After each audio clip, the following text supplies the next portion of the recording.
What happens when one of Hollywood's most unpredictable actors sits down with one of daytime television's most outspoken hosts, and a routine interview about a new movie suddenly turns into an unforgettable clash? What begins as light conversation quickly transforms into a tense exchange that leaves the studio silent and the audience stunned. Stay with us until the end, and don't forget to subscribe and leave a comment if you enjoy dramatic celebrity stories. The studio of The View was buzzing as Nicolas Cage took his seat beside the hosts, relaxed but focused. He was there to promote his latest thriller and discuss the inspiration behind the project. His reputation for fearless performances and unconventional career choices made him an intriguing guest, and the audience expected an entertaining conversation. Instead, Joy Behar steered the interview in a completely different direction. "So, Nicolas," she said with a knowing smile, "I have to ask about your financial troubles a few years ago. Buying castles, dinosaur fossils, rare collectibles. Looking back, don't you think some of those decisions were a little irresponsible?" A noticeable hush settled over the studio. Cage paused for a moment before answering calmly. "I think that's a very narrow way to describe someone's life. I made investments, explored interests, and yes, not every decision worked out. That's part of life." Joy laughed lightly. "Investments? Is that what we're calling buying a pyramid tomb? Come on, Nicolas, you have to admit, some of those purchases sounded completely outrageous." Several of the other hosts exchanged uneasy glances. Even Whoopi Goldberg sensed the growing tension. "Maybe we should talk about the new movie," she suggested, hoping to redirect the conversation. But Joy continued. "I think viewers are curious," she said. "And while we're at it, let's talk about some of your films. You've made a few choices that left audiences scratching their heads." Cage leaned forward slightly. "You know what I find interesting?" he replied. "People who spend their careers evaluating other people's work often underestimate what it takes to actually create something." The audience fell silent. Joy smiled again, refusing to back down. "Create? Is that what you call some of those performances? You've become famous for being unpredictable. Don't you think some of your movies deserve the criticism they receive?" "I've never run from criticism," Cage answered firmly. "Every role I've accepted has been intentional. I'd rather take creative risks than spend my career judging people from the sidelines." One of the co-hosts quickly tried to change the subject. "Nicolas, tell us about your latest character." Before he could answer, Joy interrupted again. "Another film where you play an eccentric version of yourself?" Something changed in Cage's expression. His voice remained calm, but every word carried greater weight. "You want to talk about acting. Acting is about honesty. It's about exposing real emotion and committing yourself completely to a performance, even when people misunderstand it. That's what makes storytelling meaningful." Joy rolled her eyes. "Oh please, you're acting like you invented cinema. And you're acting like mocking people is meaningful conversation," Cage replied. "There's a difference between thoughtful criticism and reducing someone's entire career to a series of punchlines." The room grew even quieter. Joy folded her arms. "I've spent decades in television," she said. "I've interviewed world leaders, covered major events, and handled difficult conversations. Don't tell me I haven't earned the right to ask tough questions." Cage nodded slowly. "I respect tough questions," he answered. "What I don't respect is assuming you know someone's entire story because of a few headlines. Real conversations require curiosity, not conclusions." The audience responded with scattered applause. The remaining hosts quickly stepped in, attempting to steer the discussion back toward the film before the exchange escalated any further. Even so, the atmosphere had changed completely. What had started as a promotional interview had become a passionate debate about creativity, criticism, and the price of living life in the public eye. For everyone watching, it was clear this would be remembered as one of the most talked-about moments of the day. Cage leaned forward, his expression calm but unmistakably firm. "There's a difference," he said. "When people criticize me, they're reacting to something I created, a performance, a film, a character. When criticism becomes personal, or when it's aimed at tearing someone down instead of discussing the work, that's something entirely different." The studio fell quiet. Joy Behar folded her arms and replied without hesitation. "I'm not tearing anyone down. I'm being honest. If people think some of your movies are ridiculous, why shouldn't I say it? Ghost Rider? A flaming skeleton riding a motorcycle. Surely you can understand why people joke about that." Cage didn't answer immediately. Instead, he looked across the table before speaking in a calm, measured tone. "You know, Joy," he said, "I'm beginning to understand why some viewers tune out when conversations stop being conversations and turn into ridicule." A collective gasp rippled through the audience. The remark landed harder than anyone expected. Joy's expression shifted from surprise to frustration before she quickly regained her composure. "Are you criticizing my audience now?" she asked sharply. "This show has been on television for decades. Millions of people watch because they want honest opinions." "I'm criticizing the approach," Cage replied. "There's a difference. You have an incredible platform, and instead of using it to explore ideas or understand the people sitting across from you, you often choose confrontation. Tell me honestly, when was the last time you left someone feeling inspired, rather than simply becoming the center of another controversy?" Joy answered quickly. "I start conversations. I get people talking. That's my job." Cage raised an eyebrow. Important conversations are valuable," he said. "But there's a line between challenging someone and dismissing everything they've devoted their lives to. Mocking someone's creative choices doesn't automatically become meaningful because it happens on television." Several of the other hosts exchanged nervous glances. Sunny Hostin attempted to ease the tension. "Maybe we can shift back to the film." Before she could finish, Joy interrupted. "No, I'm not backing away from this. Nicolas comes here acting like every artistic decision he's made deserves applause. The reality is that some of those movies simply weren't good, and audiences know it. I'm just saying what many people already think." Cage slowly stood beside his chair. The movement alone changed the atmosphere inside the studio. Cameras followed every expression as the audience watched in complete silence. "What's truly disappointing," he said, "is believing criticism alone creates value. Anyone can point out flaws. It takes courage to create something in the first place." His voice remained controlled, but every sentence carried unmistakable conviction. "Artists fail sometimes. Every creative person does. We experiment. We take risks. Some projects connect with audiences, and others don't. That's the process. But constantly celebrating failure instead of creativity, that's not wisdom. That's cynicism." Joy stood as well. "You're an actor," she replied. "You play imaginary characters. I spend my career discussing real issues that affect real people." Cage gave a short laugh. "And yet," he answered, "you seem far more interested in making fun of artists than discussing those issues. Whenever someone does something unusual or unconventional, your first instinct is to dismiss it instead of asking why it exists." The silence inside the studio became almost overwhelming. Whoopi Goldberg exchanged worried looks with the producers while the cameras continued rolling. Joy refused to retreat. "Maybe unusual isn't always brilliant," she argued. "Maybe people mistake being eccentric for being talented." "My work," Cage replied, "comes from years of studying acting, practicing discipline, and committing myself to a craft that demands vulnerability every single day. Every performance represents preparation, effort, and risk." He paused before asking quietly, "What experience tells you that another person's creative expression can be dismissed in a single sentence?" "Life experience," Joy answered.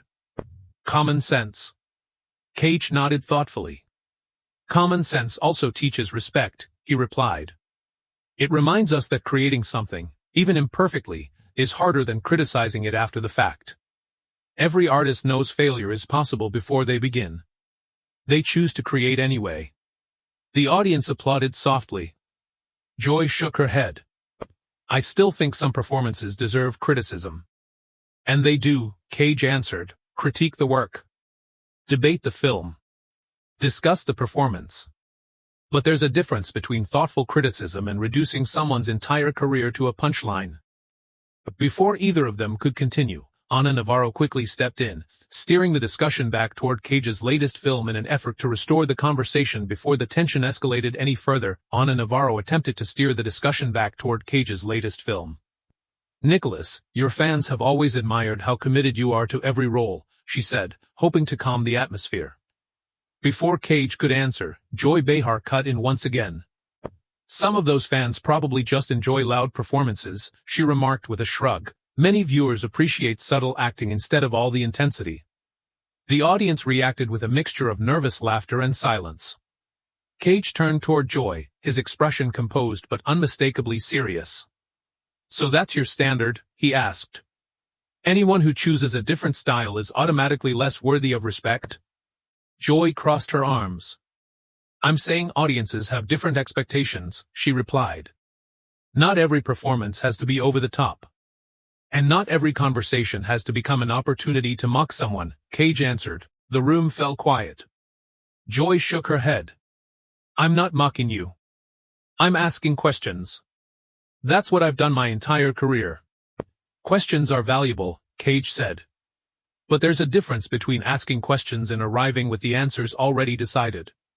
The audience applauded softly. Joy wasn't ready to let the moment pass. "I hold people accountable," she insisted. "Public figures should expect criticism." "For what?" Cage asked. "For taking creative risks. For refusing to make the same safe choices over and over. Should artists only create things that everyone already agrees with?" The question lingered in the air. Joy's expression tightened. "You make it sound like what I do is easy. That I never said it was easy," Cage replied calmly. "But there's a difference between building something and evaluating what someone else has built. Creating requires vulnerability. Criticism doesn't require nearly the same risk." The exchange had become the center of everyone's attention.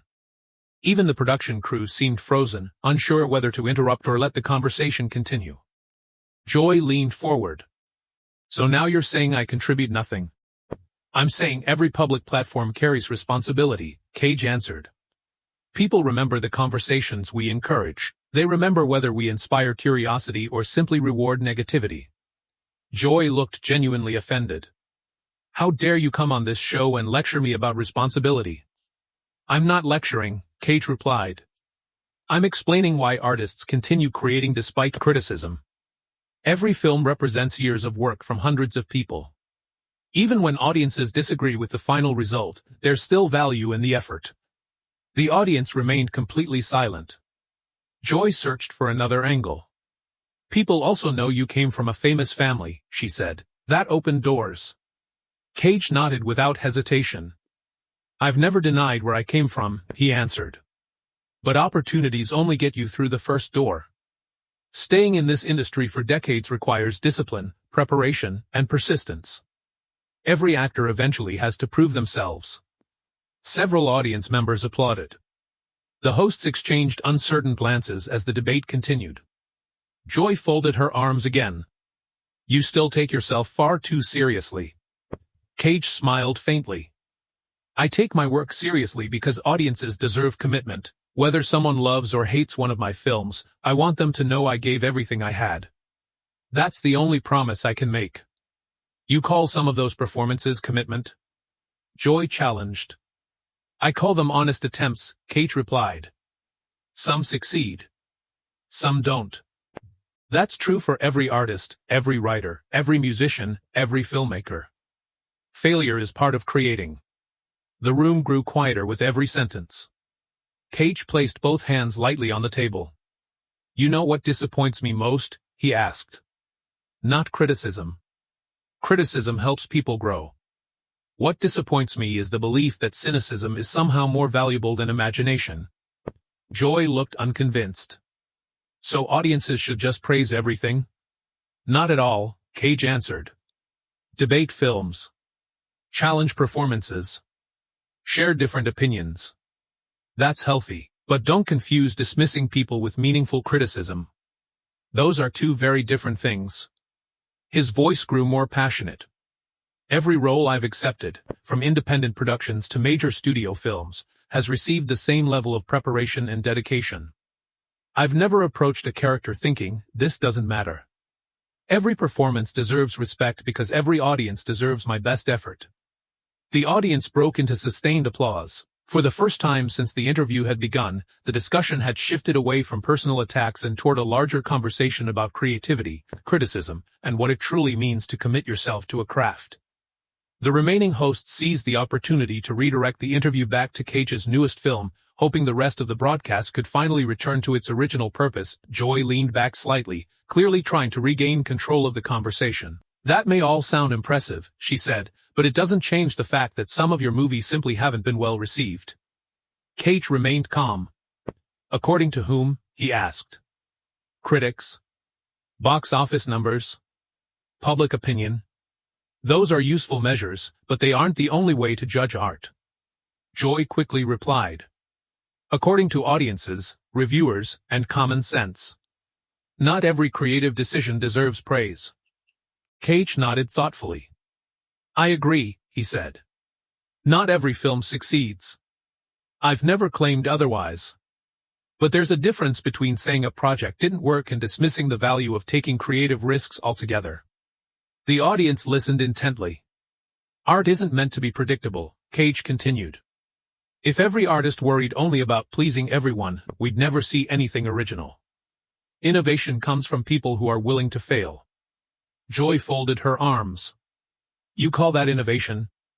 I call it honesty, Cage answered, choosing unusual roles, experimenting with different characters, making unexpected decisions. That's part of who I am as an actor. Joy shook her head. And buying castles and dinosaur fossils? Was that part of the artistic process too? A few nervous laughs echoed through the studio. Cage smiled faintly. I've certainly made unconventional choices in my personal life, he admitted. But I'd rather be remembered as someone who embraced curiosity than someone who spent years telling other people how they should live. The remark drew scattered applause. Joy refused to back down. I'm not telling people how to live, she insisted. I'm saying what many viewers are already thinking. And that's perfectly fine, Cage replied. Everyone has the right to an opinion. My concern is what happens when criticism becomes entertainment in itself. The room grew noticeably quieter. He continued. It's easy to point out flaws. It's much harder to create something from nothing. Every actor, writer, musician, and filmmaker understands the possibility of failure before they begin. They accept that risk anyway, Joy answered immediately. So now you're saying critics shouldn't exist? Not at all, Cage said. Thoughtful criticism helps artists grow. Honest discussion improves creative work. But there's a difference between analysis and simply reducing someone's efforts to a joke. Even the production crew seemed captivated. Joy took a deep breath. I'm honest. I refuse to pretend everything deserves applause. Cage looked at her for several seconds before speaking again. Honesty is important, he said quietly. But honesty without empathy can easily become something else. We all choose how we use our voices. We can encourage meaningful conversations, or we can make negativity the center of attention. The audience remained completely silent. You don't get to decide what a piece of art means to someone else, Cage continued. A movie that changes one person's life might leave another completely unmoved. That's the beauty of creativity. Different people connect with different stories. Several audience members nodded. Our job as artists isn't to guarantee universal approval, he said. It's to create honestly and let audiences decide for themselves. Joy looked down for a brief moment before responding. So you think every creative decision should be respected? I think every sincere effort deserves fairness, Cage replied. You can dislike the work while still respecting the commitment behind it. He slowly stood from his chair. For me, he continued, acting has always been about connection. Every role is an opportunity to explore another perspective, to tell another story, and maybe help someone see the world a little differently. That's why I continue doing it. The audience erupted into applause. The atmosphere in the studio had changed completely. What began as a tense celebrity interview had evolved into a broader discussion about creativity, criticism, and the responsibility that comes with having a public platform. Cage adjusted his jacket and smiled politely toward the hosts. Thank you for inviting me, he said. I appreciate the conversation, even when we disagree. With that, he shook hands, offered a courteous nod to the panel, and walked off the set. The cameras lingered for a moment on the stunned expressions around the table before the program finally cut to a commercial break. Whether viewers sided with Joy or with Cage, one thing was certain: the exchange would spark discussion long after the broadcast ended. It had become less about one actor or one television host and more about an enduring question: should criticism focus on tearing ideas apart, or should it challenge them while still respecting the people willing to create something in the first place? What do you think? Share your opinion in the comments, and subscribe for more celebrity stories and unforgettable television moments.